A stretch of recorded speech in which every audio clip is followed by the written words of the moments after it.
Welcome, Minister. Shall we take our seats? Thank you very much.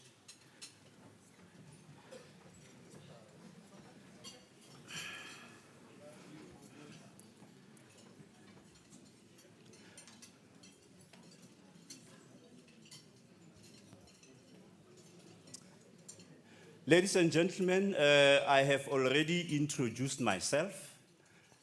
Welcome, Minister. It's really a pleasure to have you at this important occasion. Ladies and gentlemen, I have got a few acknowledgements that I have to make, and because of the importance of this occasion, the list is quite long. So I may not be able to mention everybody. So if I didn't mention your name, it is not because of having anything against you, but hopefully everybody will be mentioned who is here. Firstly, let's acknowledge, ladies and gentlemen, Honorable Minister of Basic Education, Ms. Angie Motshekga. You're welcome, ma'am. The Acting Director General of Basic Education, Mr. Pedi Padayachi, he's still on his way probably, I don't see him there. The Acting Deputy Director General for the Teachers Branch, Mr. Temba Kojana is here. We also have the Acting DDG for Curriculum, Mr. Matanzima Mweli is here. The Chief Human Resource Officer of Vodacom, Mr. Matimba Mbungela, he is here. We also have our key partners, stakeholders in education, our teacher unions, NAPTOSA. I haven't seen anybody from NAPTOSA yet. NATU, the president of NATU is here. PEU, SATU, SAOU. We have also invited, ladies and gentlemen, the associations of school governing bodies, your FETSAS, as well as your Governors Alliance. The Chief Executive Officer of the ETDP CETA, one of our key partners, Ms. Nombulelo Nesi, is also here. The CEO of the South African Council for Educators, Mr. Reg Bridgerach. Right, so that is, those are the people that I will acknowledge for now. As I'm saying, there is a full list of people here. I will keep on acknowledging as the program goes on. At this point in time, I am going to call upon a young singer, Thabo Mashego, to come forward to lead us in the singing of the national anthem. Thabo Mashego, shall we give him a round of applause as we stand as well for the singing of the national anthem?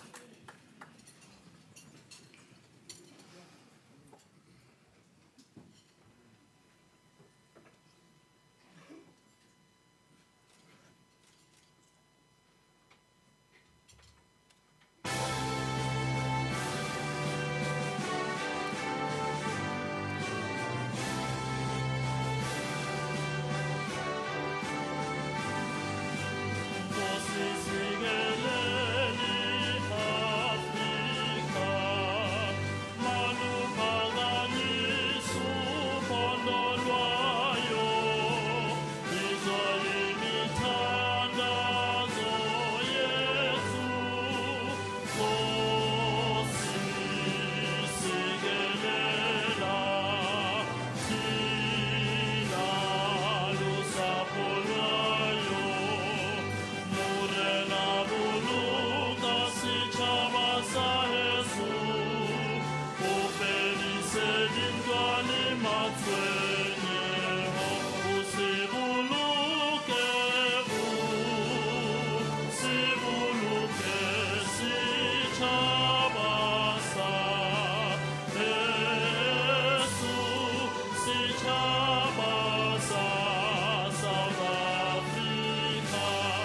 South Africa.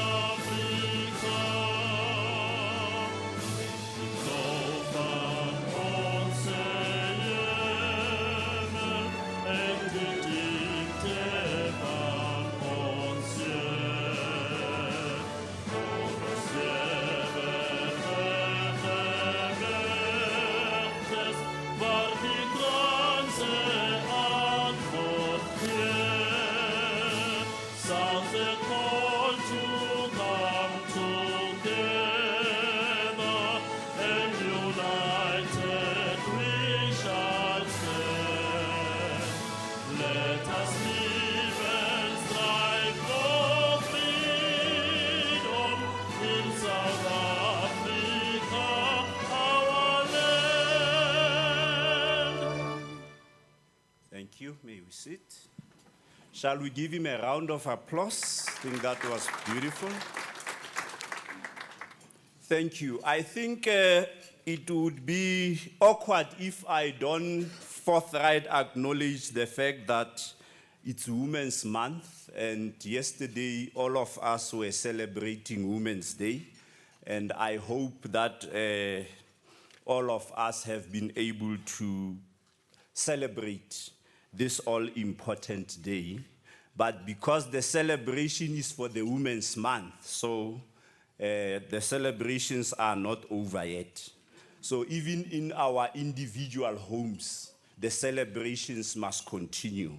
They should not only be limited to the stadia and the halls in the townships and the villages.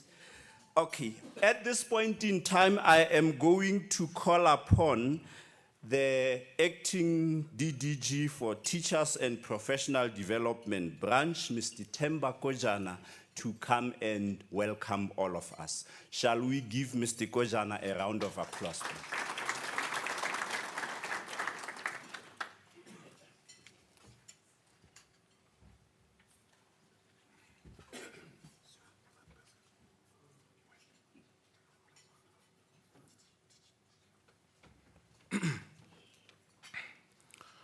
Honorable Minister, my colleague, we are always like twins, myself and Mweli, but we differ in terms of size and shape. If you look at him, he's taller than myself. We have been bonded by the minister to work together. The Chief Human Resource Officer for Vodacom, Mr. Matimba Mbungela, the Secretary General of the Teacher Unions and the Presidents, if they are here, of NAPTOSA, NATU, PEU, SATU, and the South African Onderwysers Unie, the Secretary General of the School Governing Board Association, present. It gives me a great pleasure to welcome all of us at this august occasion in the month of August to the opening of our 5-day training program for the teacher center managers. We are honored to be welcoming our partners as well, that is the stakeholders in teacher professional development. We talk here about the Education Labor Relations Council, SACE, ETPD SETA, the National Education Collaboration Trust, UNICEF, Mindset, Vodacom, and Cisco.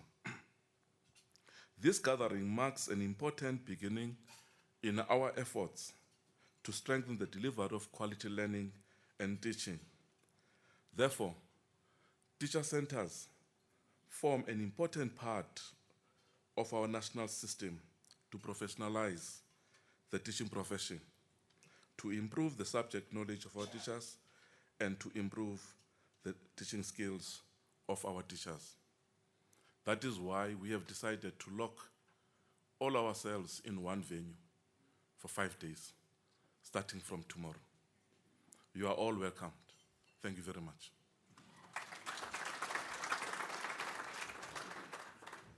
Thank you very much, Mr. Kojana. I think This is a very, very important occasion in the sense that I think since the launch of the integrated framework in 2009, this is one of the key milestones that we are achieving now as part of the implementation of that framework. I think this year has been a good year, particularly in terms of the implementation of the framework. We've launched the CPTD management system this year.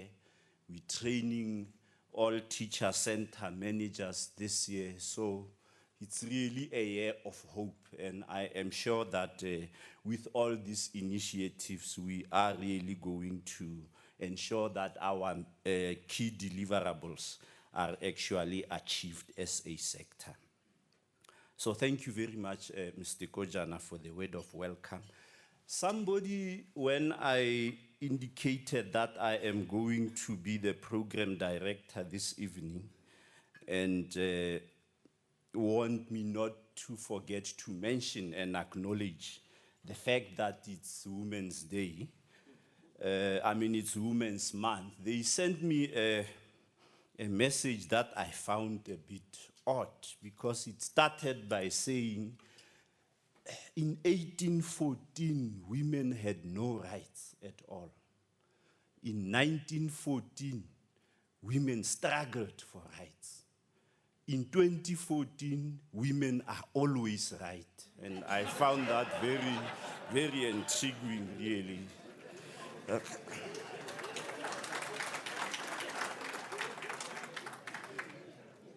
Ladies and gentlemen, at this point in time, we'll call upon the Chief Human Resource Officer at Vodacom, Mr. Matimba Motshekga. Just to indicate that Mr. Motshekga, before Mr. Mbungela. Okay, I think that's, okay, my apologies. Yes, it's Mr. Matimba Mbungela. I don't know why they've written Motshekga here. Okay. Yeah, just to indicate that before his role, he was the managing executive HR for Vodacom South Africa until in April 2014. He has worked for the Vodacom or Vodafone Group since 2004 and spent 3 years on secondment to Vodafone as regional head of organizational effectiveness and change and regional head of talent within Africa, Middle East, and Asia Pacific regions. His previous experience includes HR roles in blue chip companies such as BMW South Africa, as well as Unilever. Shall we put our hands together for Mr. Mbungela to come and give us an address? Thank you.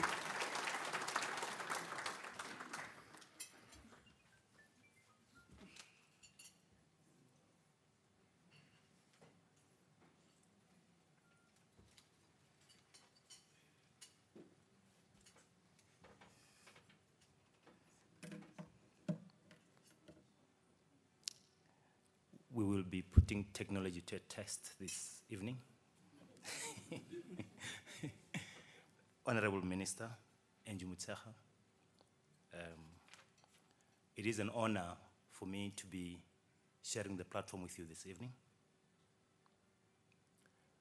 And shall I say, all protocol observed.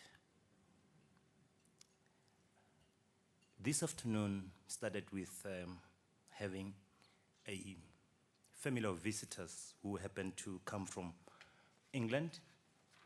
And I am quite honored to be here this evening because it was a walk into memory lane. So we spent the morning at the Union Buildings, which was very lovely. And of course, all the questions were coming up because they were dressing down the stadium after the celebrations of the Women's Day yesterday. And after that, we went to the Apartheid Museum. and spent about 2.5 hours at the Apartheid Museum. I must say, for me, it was an emotional roller coaster because you're hosting people at the same time you're reliving your history. I must admit, it was my first time to be there. And I think I've resisted over the years to go. But it was quite an interesting observation because coming out of there, we had a discussion about how the country has evolved and the role that corporate South Africa is playing in enabling the country to grow and continue to become better. So as Vodacom, we're very proud that since 2009, we have been partners in the program of Center Teacher Management capability building. Shall I say that we are also proud that the minister took time to acknowledge the partnership that as Vodacom we have played at the budget speech. We really believe that that acknowledgement means that as Vodacom, we know that we're on the right track.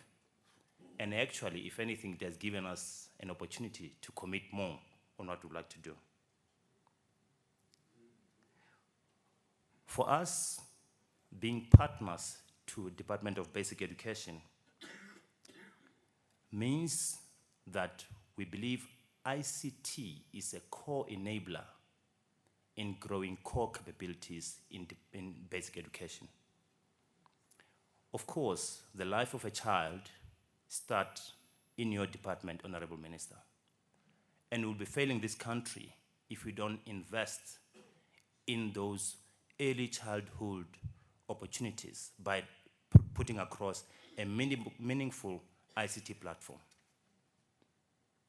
I think often what happens is that people may ask, why did Vodacom choose to invest in this program? It is because we believe that by improving the learning and teaching environment, it will help our business grow.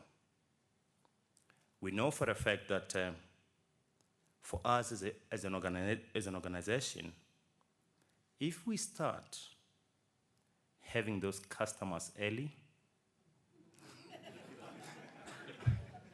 if we start by making sure that we invest in teacher management, we'll have better teachers that will enable our country to be the best in the world.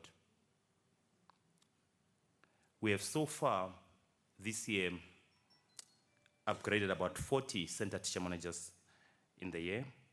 We're aiming to deliver 60 by the end of the financial year.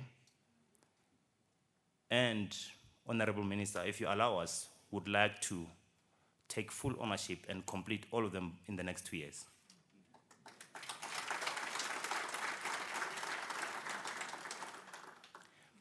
Our experience in this regard is that center managers play a crucial role in the realization of the returns of our investment, because as an output, we've seen strong, passionate, innovative, and skilled center managers. Vodacom recognizes that training is not an event, but rather it's a journey. And it's for that reason that we believe that the journey has to continue, and it is one that we prepared to have a stronger investment in. As part of our contribution in education, we have decided to provide free access to selected educational sites. These are the Department of Basic Education Educational Portal, Mindset Learn, Siyavula, as well as Vodacom's digital classroom site. These will be freely accessible as from the 12th of August.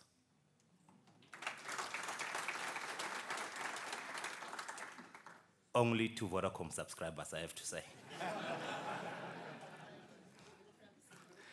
Other announcements will follow in this regard, but it is a journey, and we believe this marks a major milestone in this journey.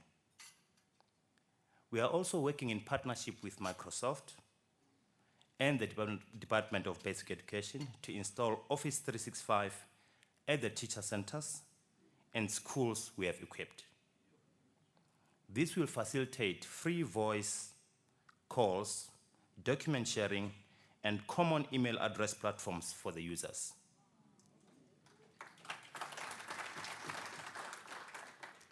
This will go a long way in establishing effective communities of practice among the teachers, and therefore good practices and content. The subject of communities of practice is one that we as Vodacom, and also in partnership with Vodafone, have seen work effectively. It is for that reason that we believe this will be a key enabler. We have communities of practice within Vodafone, spanning across geographies as far as India, as far as New Zealand and the UK. So when well utilized and when the investment is taken care of, communities of practice is one of the best way of sharing content because it is boundaryless. In closing, I would like to thank the Minister and senior executives of the Department of Basic Education for affording Vodacom a continued partnership. I also want to take the opportunity to wish all the teacher center managers present an effective week of learning ahead. Power to you.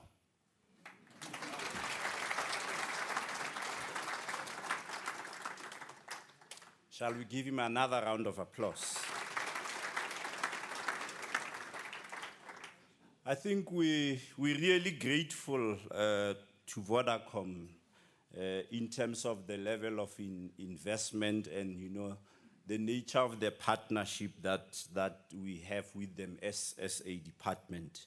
And they've really put a challenge to all of us because I think as center managers, it would be very awkward if after all these investments have been made into the teacher centers, but still the teacher centers are not, you know, making use of all this investment to bring a difference to the quality of learning and the quality of development that our teachers must undergo. So I think it's a very good example that Vodacom is setting. I hope that other corporate organizations can also come on board because as our president has indicated, education is a societal issue. The Department of Education, of Basic Education alone cannot really achieve all these objectives. So we need the involvement of everybody, including our corporate people to come on board. At this point in time, ladies and gentlemen, we will call upon Mr. Motshekga. I see that Mr. Motshekga's name is on my tongue. So we'll call upon him this time to come and give us a musical item. Shall we give him a round of applause? Thank you. Over to you, sir. Thank you.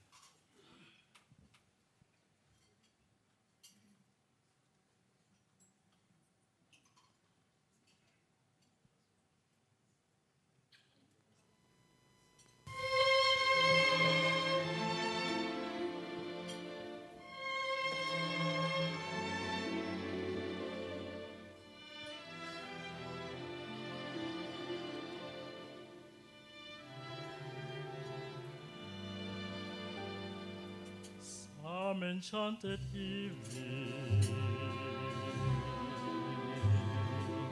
you may see a stranger,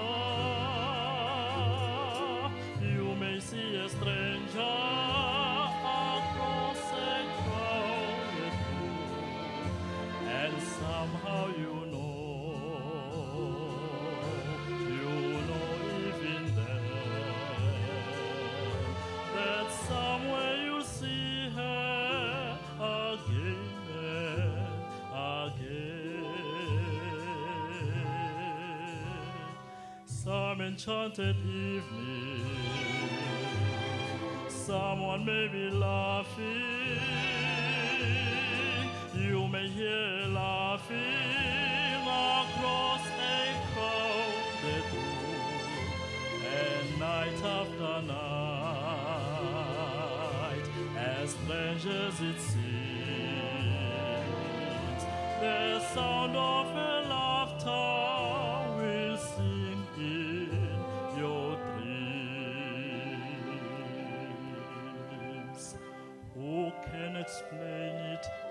tell you why. Fools give you reasons, wise men never try.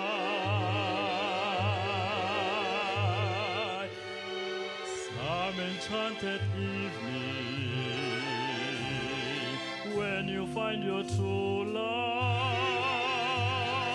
when you feel her call you across a crowded room, then fly to her side and make her your own. All through your life you may dream on alone.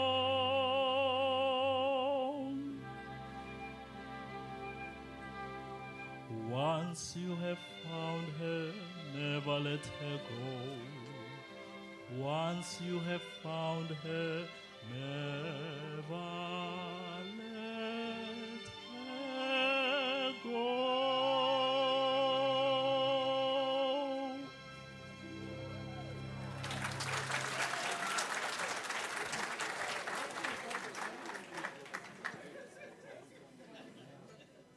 Shall we give him another round of applause?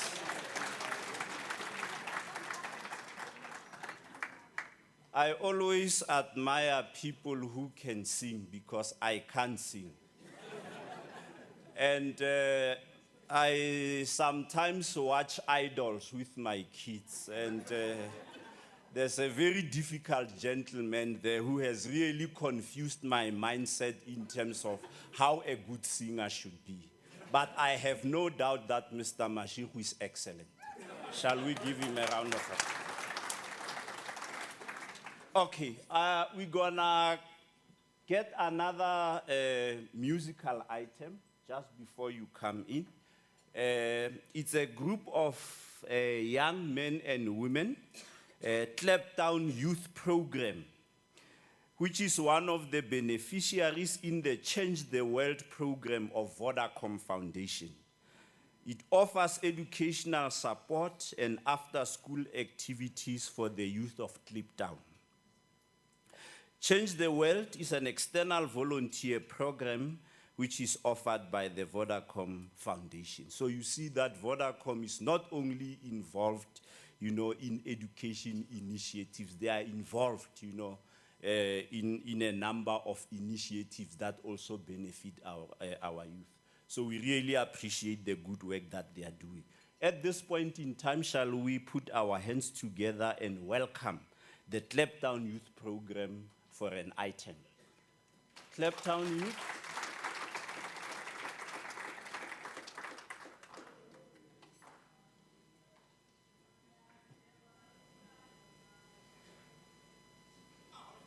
I'm not sure if it's a rehearsal or it's a...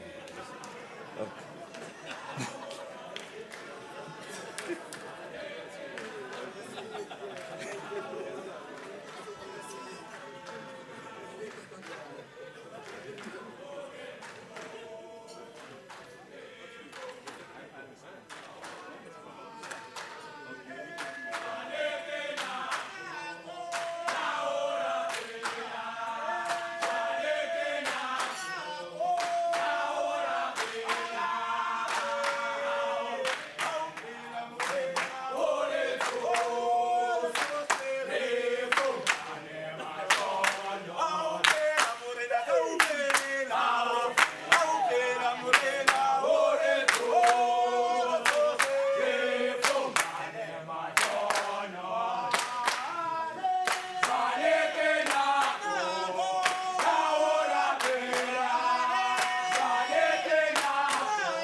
Thank you very much. Let's give them a round of applause.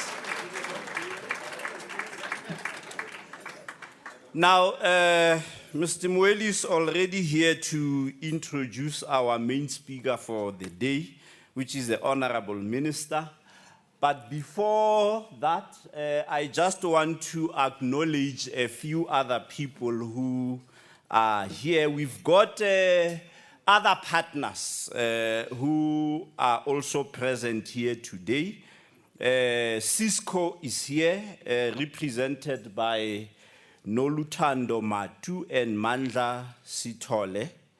And we also have the Education Labor Relations Council, represented by Mr. Selailo Muluisi. Mindset is also here, represented by Mr. Rohit Rajpal.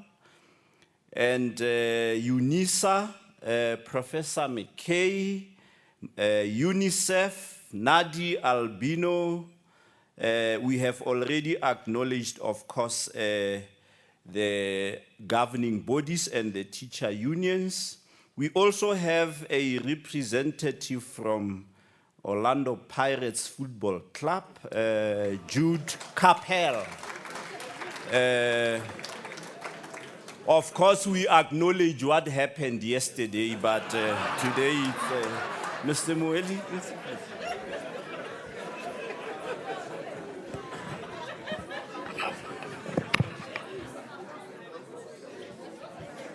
Program Director, thank you very much. Minister of Basic Education, as part of the institution that is part of lifelong learning, I continue to learn. I never knew that part of doing gumboots involves showing six packs. So I've learned today that it's part of it. Minister, I must also say that Mr. Kujana, my colleague, I take full responsibility for having misled you to say that time is money. And therefore, you delivered the shortest lesson plan simply because we operate under cost containment.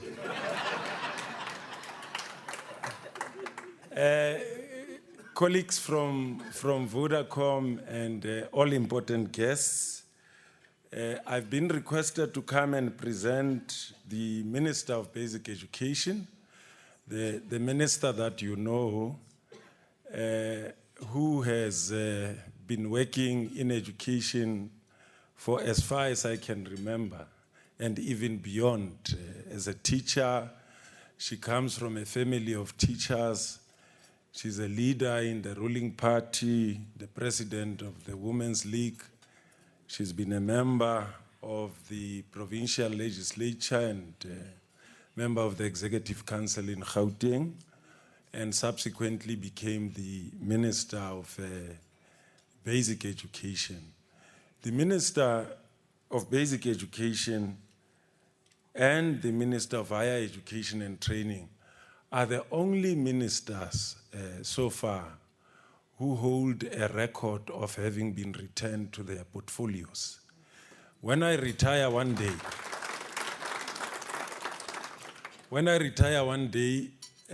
Minister, I will write somewhere that I pride myself to have worked with the only minister at that time who was able to return to her portfolio. The minister always tells us that if it does not reflect in the classroom, then it's not worth looking at it. And I've also heard a saying, using the famous McKinsey report, or quite well-known McKinsey report on teacher development, to say that a system is as good as its teachers. And I've heard, I think it was last week and the week before, saying quality education in the hands of capable teachers. Minister, you now have the right audience. These are the people who have to ensure that we deliver quality education through capable hands of teachers, and quality education will happen in our lifetime. Minister, please come over. Thank you very much.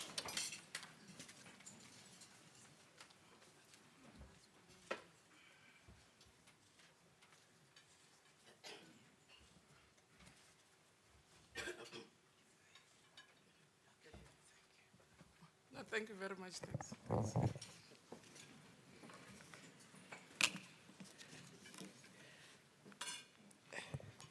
Thank you very much, Program Director. Let me greet all ladies and gentlemen who are here, but also start off by acknowledging yourself, Program Director, senior officials from DBE, the DDGs, chief directors and directors who are here, and all other officials. Acknowledge the leadership from teacher unions I've seen, the presidents of other unions and the SGs. Acknowledge also leadership of our school governing bodies. I see my old friends, Kathy and the rest of the group that we're always with. Colleagues from higher education, Professor McKay from UNISA, Chief Executive Tate Matimba, and your entire leadership from Vodacom, UNICEF representatives present, the leadership from SAIS, EDTP SITA. We're with Nombulelo this morning. I didn't know we're coming here together again. We arrived this morning from the women's celebrations in KZN, organized labor. I've acknowledged governing bodies, business partners that are here, NGOs, distinguished guests, ladies and gentlemen. Thank you very much for honoring us. I think also in our partners with your presence on a Sunday evening. I'm really humbled to see so many people coming out to this dinner Sunday evening. Thank you very much for coming.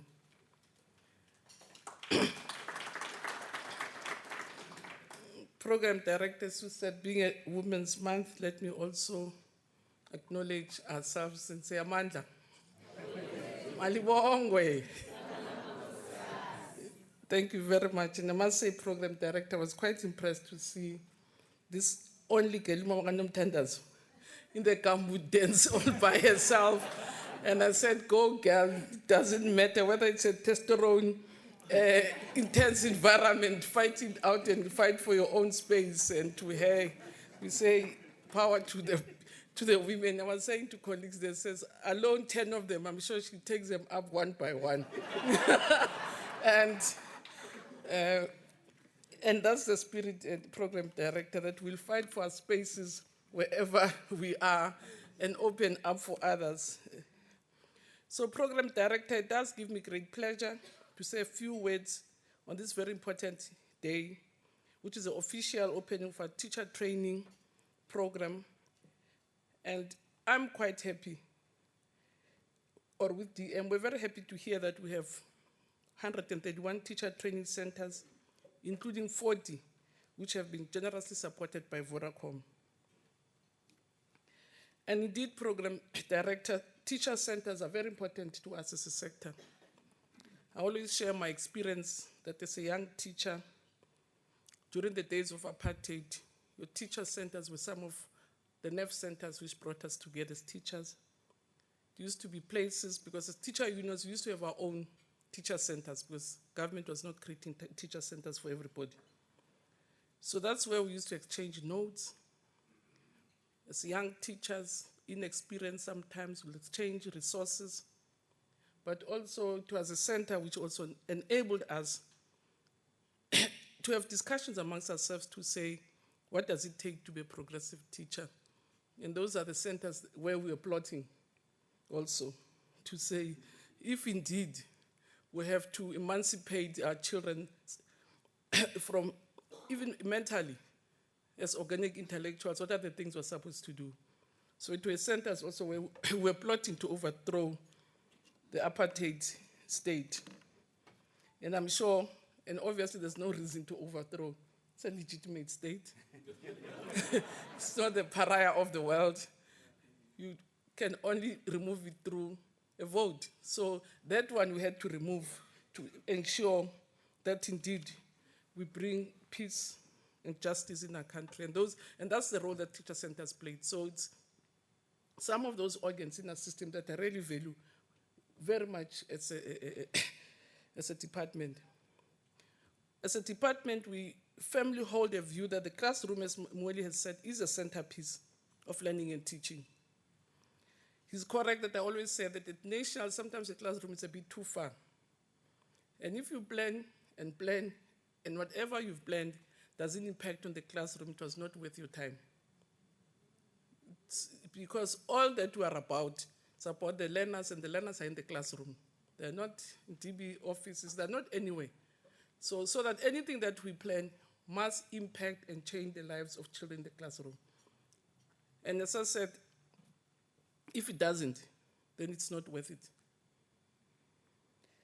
And we said also the core of this learning and teaching is a competent and confident teacher. Because teachers are indeed the backbone of any functional education system. So our commitment is to provide quality instruction to all our learners at the hands of capable teachers. And our job is cut out for us. It's as simple as all that. You don't have to do so many things. We just want to provide quality instruction to all our learners in the hands of capable teachers. Everything else is an extra. And the NDP outlines the challenges very simply. It states, I quote, it says, despite many positive changes since 1994, the legacy of low-quality education in historically disadvantaged parts of the schooling system persists. So which means we have to continue addressing this legacy of low-quality education in disadvantaged communities. Because it seriously hampers the education system's ability to provide a way out of poverty and development for poor children. The great promotion of learners who are not ready in the primary and secondary school phases leads to substantial dropout before the standardized matric exams. And I do hope that as we continue during the week, we will be able to systematically analyze the system for all of us to be reading from the same hymn sheet to say where are the problems and how do they manifest themselves. So that as we plan, we all have a common understanding. We've done a lengthy analysis in the department through our own internal assessments, external assessments, but also lots of reports that we've been getting. And we're comfortably aware of where the problems and what the challenges are. So again, we have a clear sense of where things are. Because international tests and local tests tell us where the problem is. So once we focus on your historical disadvantaged systems, we also agree in the department that we also should not lose focus on your high-performing parts of the system. Because those very parts that perform well in the country, international don't perform well. Our peers, our teams tell us that even our affluent schools are not at the level of other affluent schools, comparable, the same conditions, same circumstances, just still don't perform that well. So it means the entire system itself needs our focus and attention. And again, as I said, through our tests, and again, I hope during the week we'll engage to see, even at that level, where are the weaknesses? So that even our best parts of the system needs to be the best in the world. Because some of them are highly resourced. They have everything that we assume needs to be in a school. But as I say, unfortunately, are still struggling. The recent Maths Olympiad are still in my mind and in my heart. And we hosted the Maths Olympiad in July. We took supposedly our top 6 in the country, and we sadly could only come with the bronze. Couldn't even go to silver. So it does show that even our brightest find it very difficult to compete with the other bright in the world. And that's why we have to really work hard, all of us as a system. And as I say, during the week, I hope it's too late to even discuss what the issues are, but we know what the issues are. And I do hope as center managers discuss, they will also have the privilege of understanding what are the challenges in the entire system. And it is clear that if we're to break the cycle of poverty and underdevelopment and advance the economic empowerment of our people, we do need a radical transformation in education. So this training workshop occurs 1 week after the Council of Ministers. We met last week from Friday with MECs to say, let's put our heads together and say, what is it, or what it will take to turn the system? Let's pull our resources, our minds together. We have information. What are the key levers that we really need to turn around to make sure that the system gets the traction that it needs? And we agreed as Council of Ministers, or we resolved, that radical transformation, amongst other things, means drastically improving the quality and efficiency of the entire system. But more importantly, the quality of teaching and learning in our schools. And in order to achieve this, we need to continuously upgrade the content knowledge of our teachers. However, today, we're taking a step further, training those in charge of all our teacher training centers. Because we think these are going to be very helpful hubs to ensure that our teachers can access the necessary information. Because sometimes as a teacher, people think teaching it's quite difficult to have all the resources you need or to create them yourself. And it makes your work much more easier if you are also privileged with lesson plans or other exercises that have worked before, and share the experience with other members of your sector.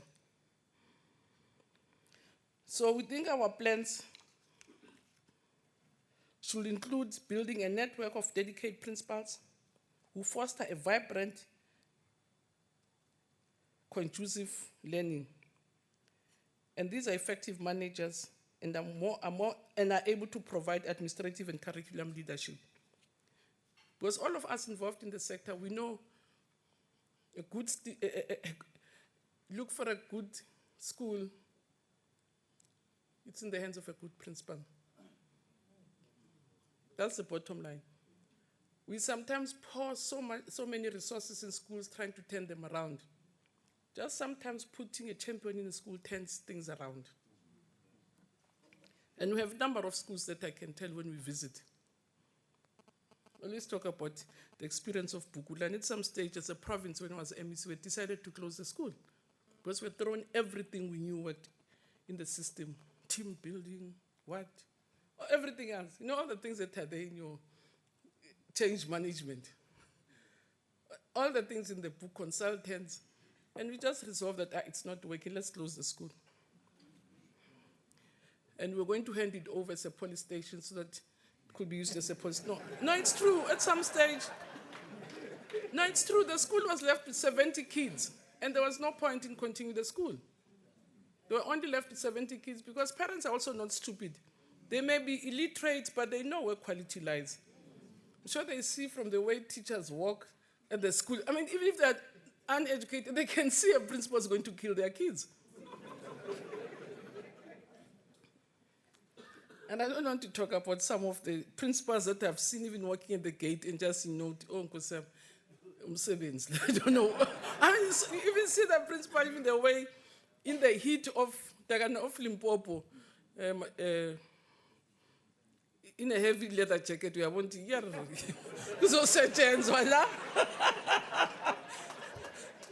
So you see, then even our parents see it.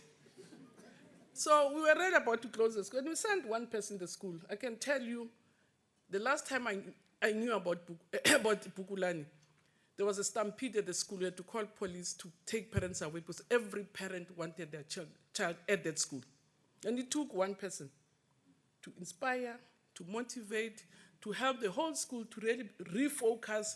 And the school now, as I say, from 70, it's one of those overcrowded schools where parents say, if my child doesn't come here, no child is going to learn because my child must come into the school. Right? So we know that good schools are in the hands of good teachers, and we can cite lots of examples where, unfortunately, the principal This is the soul that keeps, in most instances, the schools running. So, moreover, our plan foresees teachers who are supported by knowledgeable district officials, including managers of teacher centers. Because again, in our analysis of the system, again, I think as we'll share with yourselves during the week, it's also in phases where there's dedicated support and effective support from districts that we've performed. We analyze our system. Our system is performing quite well. You can scream as you like and say 30%. Like, at the FET phase, the system is performing. 80%, you can call it in any. I was even saying today, even if we can remove those who passed with 30%, we'll remain at 80%. Because how many? There are less than 200 kids who passed at 30%, and more than 300,000 kids passed above 30%. So it's a storm in a teacup. But it's not many of our kids would have passed at that level. They make less, it's 0 point something percent. They don't even make 1%. So that's why I say even if you could remove them from that, we'll still be performing at 80%. But go to your senior phase. I think we'll also, as I say, we'll share with yourselves. Go to your senior phase. Your senior phase, that's really, as I say, the sudden death for our kids. They fail in big numbers. They drop out in big numbers. They get involved in all sorts of difficult things, youth criminality or drugs, and all sorts of things. And the problem is that those schools that perform well don't have those problems. Go to any school that, I'm sure they never had a teenage pregnant child. Go to Denron, they won't have teenage pregnancy. It's a problem. They can't even remember ubani. Go to schools that perform under 30%. So there is a clear correlation between curriculum, management, leadership, and the well-being of our learners. Right? And the problem starts in the intermediate phase, center managers. So we have to focus on resourcing and really understanding what is it that we need to do with the intermediate phase resources to support our teachers. It gets even worse when you come to your senior phase. So we decided with MECs that let's focus in the areas where trouble starts. Not at the final end and get poor teachers in the FET phase running morning classes, afternoon classes, not going for holidays, sleeping at schools, simply because they have to make up for the deficit that comes from the lower grades. So we really are looking forward. We are looking forward to you, all of you, just partnering us to ramp up performance in the lower grades. School starts, education starts when it starts. Any race starts when it starts. You miss the first, when the gun goes, you miss the first shot, you are gone. You can't make up. It's going to be very difficult to make up in the race.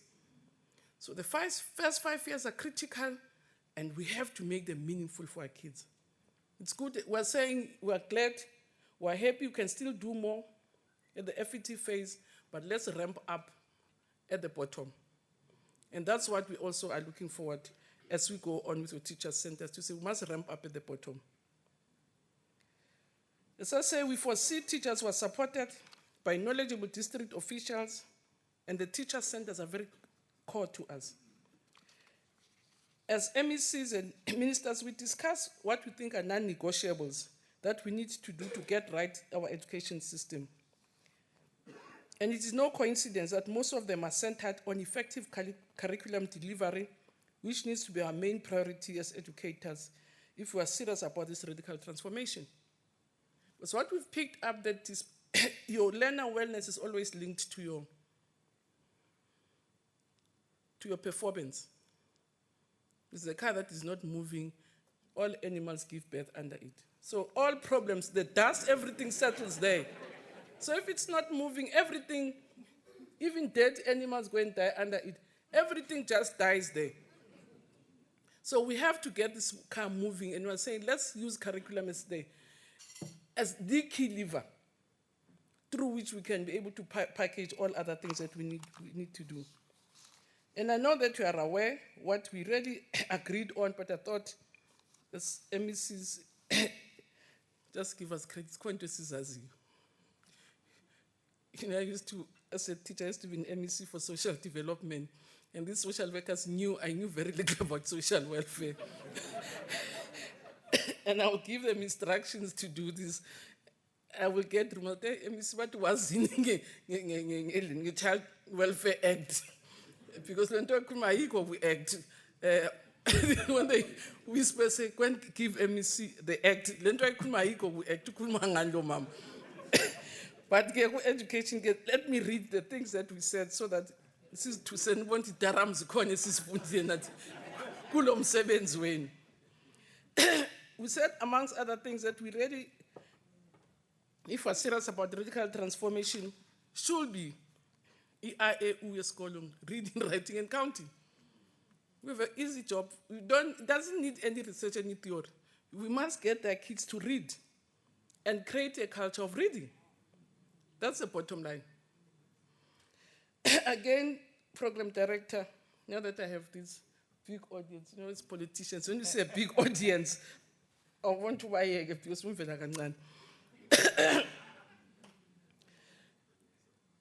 We also have a slide which I think, again, we'll share with you about this reading culture. Sometimes as an MEC or as a minister, the ruling party will just want to roast me and say, no, but now we're not seeing any progress. And I always use that slide against them to say, you know what, this thing is not about us only, even including yourselves. Because the slide says, Russia, which is a leading country in the world, it says only 5% of Russians are non-readers. 35% of them are more than 65% of them are advanced readers. It means people who do research, who can write articles, who read. The big book. They say 65% of them are advanced readers. And then it looks at us, it says, only less than 5% of South Africans are readers. Less than 5%. So which means those will be doing. So I always say, it really struck back home because then I thought about, I can remember when I was still using public transport, but I pepe move, abafuni log, ukuthi mephi log, abafiki naphambili, baqale move. Before when travelers say they're already giving away their paper, they started from behind. And then it says, only 5% of us are advanced readers, just an opposite direction. And I was saying to them, this is not going to take us on, it's going to take a reading culture in the country. Our kids must see us reading. They must see us walking into the bookshops. They must see us going to libraries. That's the only way we can lift up, because we only have 4 or 8 hours. We have to do everything with them. The rest also has to happen in society, where there is a reading culture. And the last anecdote, and then I'll just go through the speech, just around the reading culture that I think is very crucial for us. I was saying to colleagues at the department, I think 2 years back, I was traveling with the president, and then I just jumped onto the train because I think we're in France, so I wanted to go into a tube train. And as the train pulled off, almost every person in the tube train pulled out a book. My age group pulled the hard copy. The younger ones went for Kindles. And everybody was reading the tube train. And I reflected back home to say, I want the kaya. There will be a priest jumping up. Somebody will be priest. When the train pulls, then the spirit arrives. And they'll be singing until the next stop. So, and it will take much. As I say, we don't. So it's really the reading culture. The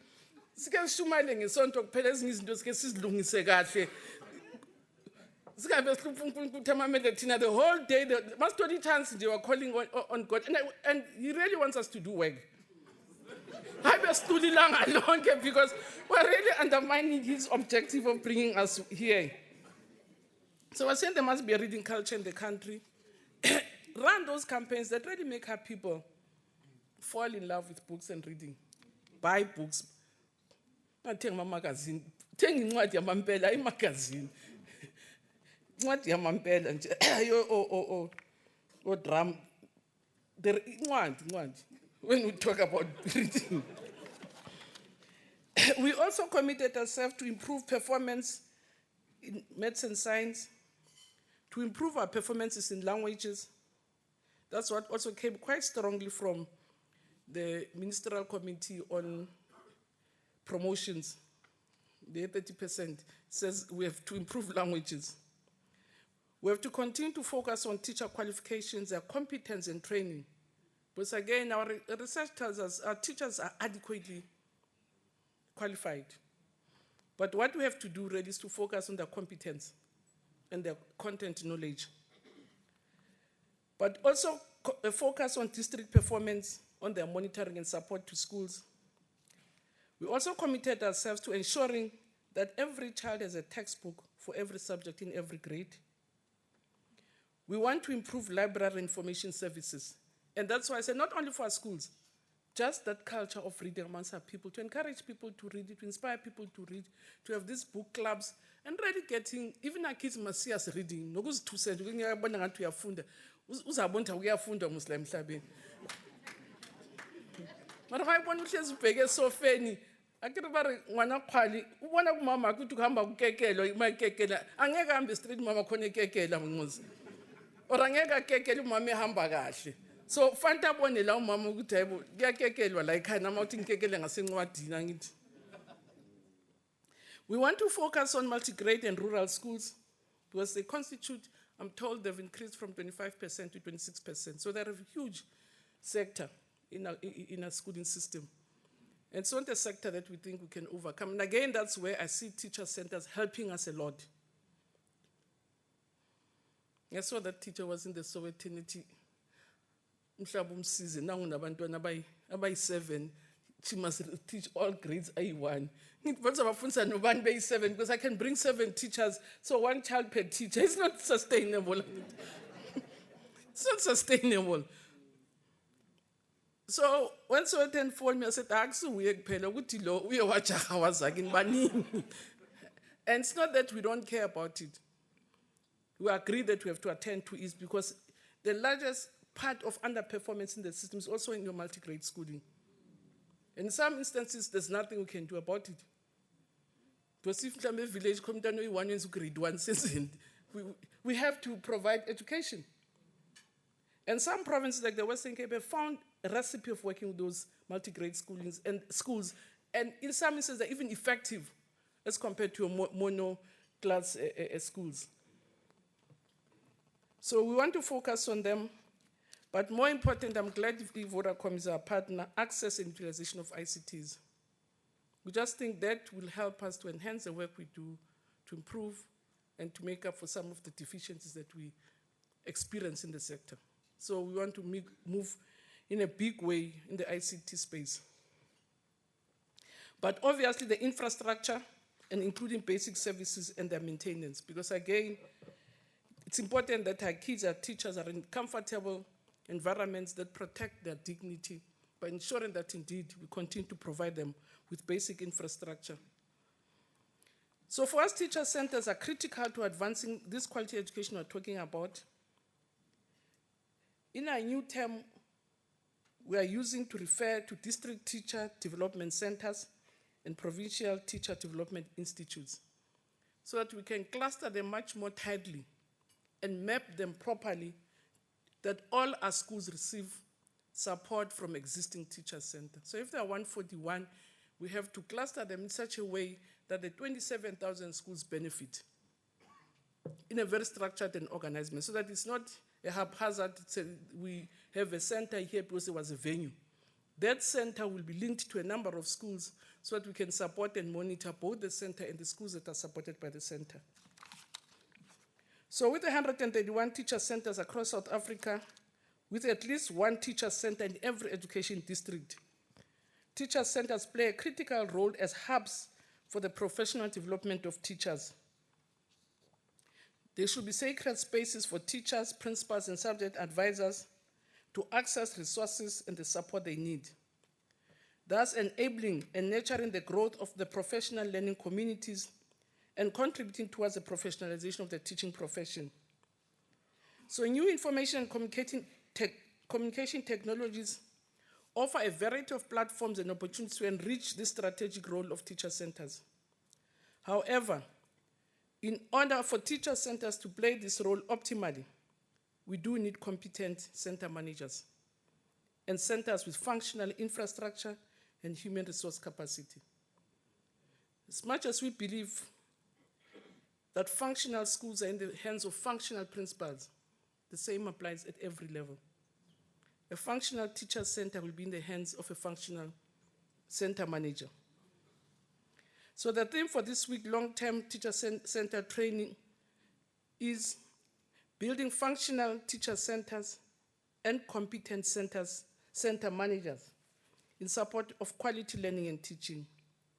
Indeed, we've invited ourselves as teacher center managers across the country to participate not only in training, but also in sharing of ideas as we begin to strengthen, and also sharing your resources amongst yourselves. Because we have also in the department a forum of education of district managers. And the forum enables us to create a platform for district managers to share experiences, skills, and knowledge, so that again, if there's a good practice elsewhere, it's known, can scale it up, and the resources can be shared across the country. So representatives of all provincial education departments, teacher unions, and school governing bodies have also been invited to participate in a bid to ensure maximum benefit is gained from these centers. But an important milestone that we're expecting also in this conversation with yourselves is the draft of the norms and standards of teachers, and to say what's a minimum basket of resources, of services, and resourcing to the center that is required to make it an effective center. So we do hope that by the end of this week, we will have that framework of draft norms and standards for teacher centers.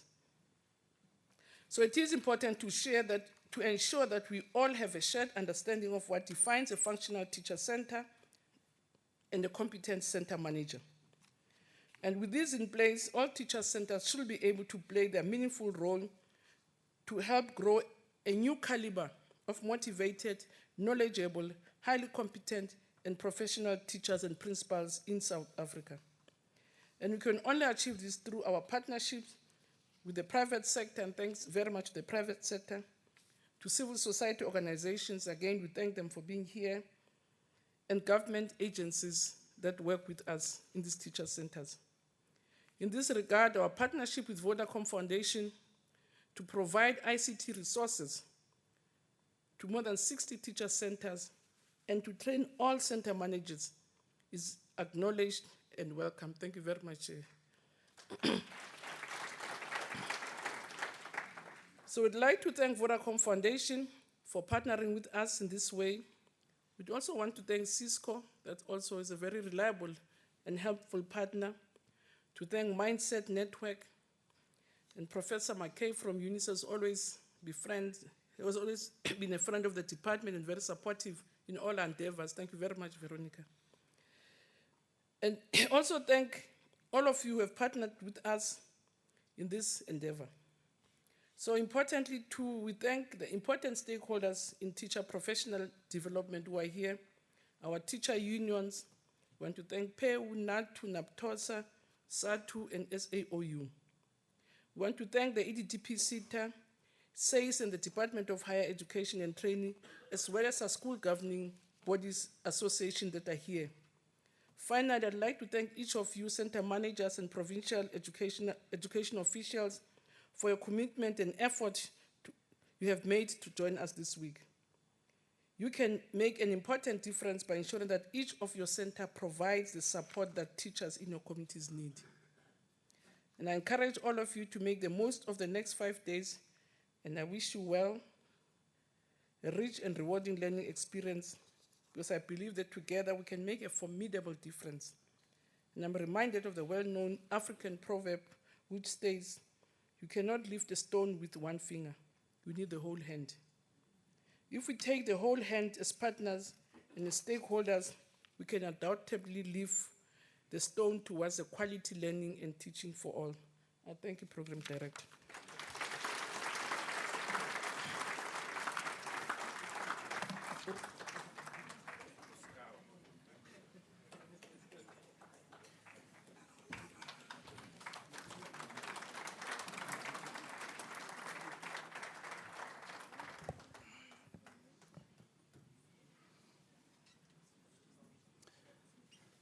Thank you very much. And thank you, Minister, for the inspiring delivery. You know, one thing that we always say in the department is that the minister is always very clear about what she wants. Whether we are able to achieve it is one thing, but she's always very clear about what we need to do. Like when she came back as a new old minister, because that's the term that she used, she indicated that we know what is wrong in the system. So this time we must just fix what is wrong, because we know what is wrong.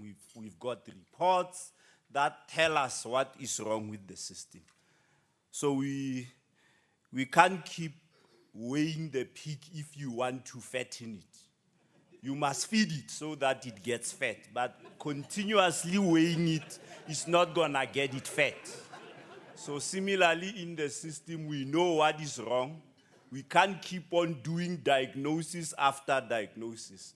We must focus on fixing what we know is wrong with the system. So thank you, Minister, for the inspiring input and the direction that you are always giving us. I am going to call upon Mr. Kojan, okay, to come and give a vote of thanks. Mr. Kojana, shall we give him a round of applause?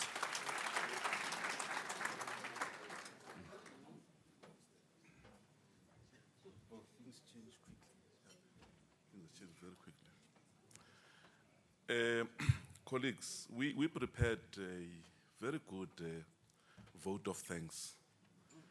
And lest did we know that the minister would really thank you, the manner that she has done. Therefore, we may not dilute the vote of thanks of the minister, except to say, we would like really to appreciate the fact that you have traveled thus far, and we are very, very much appreciative because all the partners that we have invited are here, and that they will be part and parcel of the journey in the 5 days. So, if you look in terms of the program, if we are there at the vote of thanks, the minister has already done that. And thank you very much.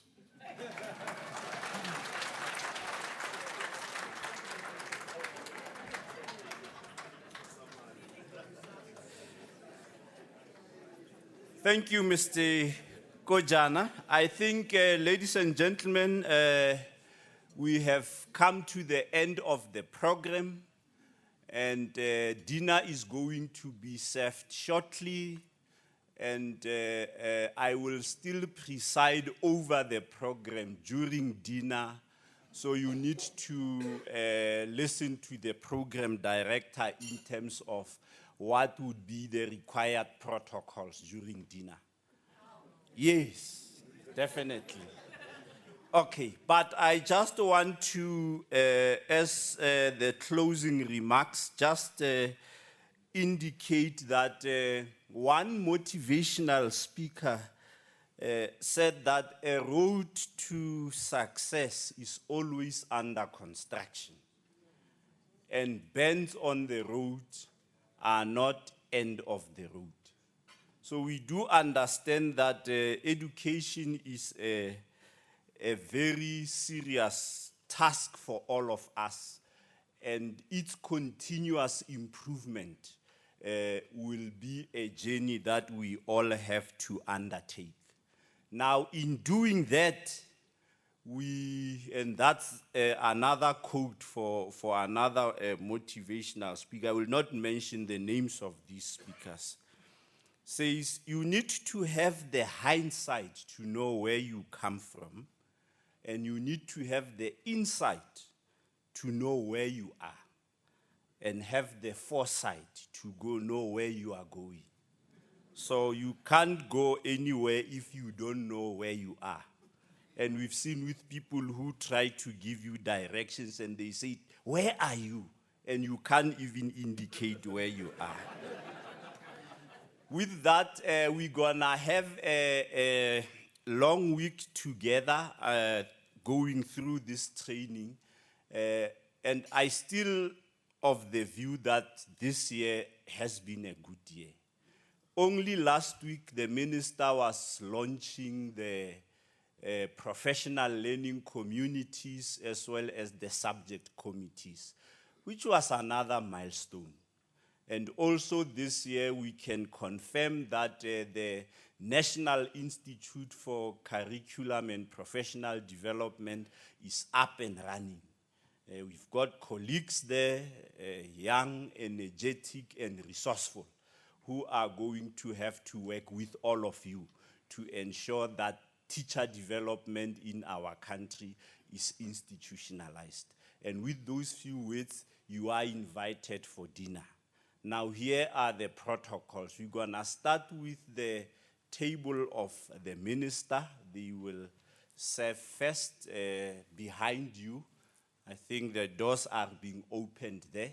So we'll have it's just that I don't see the table numbers, but I will point to the tables that will go and eat at a time. But for now, we'll allow the minister's table to go to the saving point for them to have service. And thereafter, I'm going to rely on the colleagues there to guide me, because I don't have table numbers with me. And Tate Kojana, can you lead the minister to? Okay, is there any entertainment? Whilst we... So colleagues, we will have at least 4 tables at a time so that we don't have stampede at the saving point.